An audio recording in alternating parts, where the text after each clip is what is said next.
গত 22শে এপ্রিল কাশ্মীরের পাহেলগাঁওতে জঙ্গিরা 28 জন পর্যটককে নির্বিচারে গুলি চালিয়ে হত্যা করে। এর প্রতিবাদে আজ আরএসএসের পক্ষ থেকে চুঁচুড়া ঘড়ির মোড়ে একটি পথসভার আয়োজন করা হয়। উপস্থিত ছিলেন আরএসএসের জেলার কার্যকর্তারা। অনুষ্ঠানের শুরুতে শহীদ বেদিতে মাল্যদান, পুষ্পার্ঘ্য অর্পণ ও প্রদীপ জ্বালিয়ে নিহতদের প্রতি সমবেদনা জানানো হয়। 1 মিনিট নীরবতা পালন করা হয়।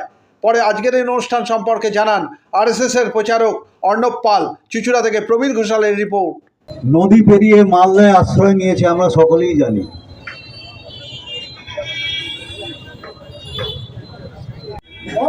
গত 22শে এপ্রিল যে কাশ্মীরের পেহেলগাঁওয়ে হিন্দু হত্যা হয়েছে তার প্রতিবাদে আজকে আমাদের এই প্রতিবাদ সভা।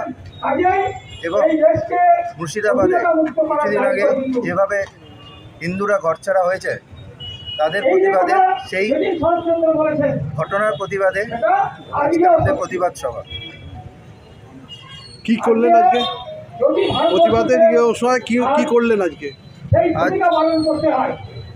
উপস্থিত ছিলেন বরিষ্ঠ অনেক কার্যকর্তা, মাননীয় সঞ্জয় শাস্ত্রীজি, বীরেন্দ্র কুমার পাল। এরা এই বিষয়ের উপরে বক্তব্য রাখলেন এবং শহীদদের উদ্দেশ্যে, যে 26 জন মারা গেছে তাদের উদ্দেশ্যে প্রদীপ প্রজ্বলন হলো এবং তাদের মাল্যদান করা, শহীদ বেদিতে মাল্যদান করা। তোমার নামটা? অর্ণব পাল, হুগলি জেলা রাষ্ট্রীয় স্বয়ংসেবক সংঘের সহ প্রচার প্রমুখ।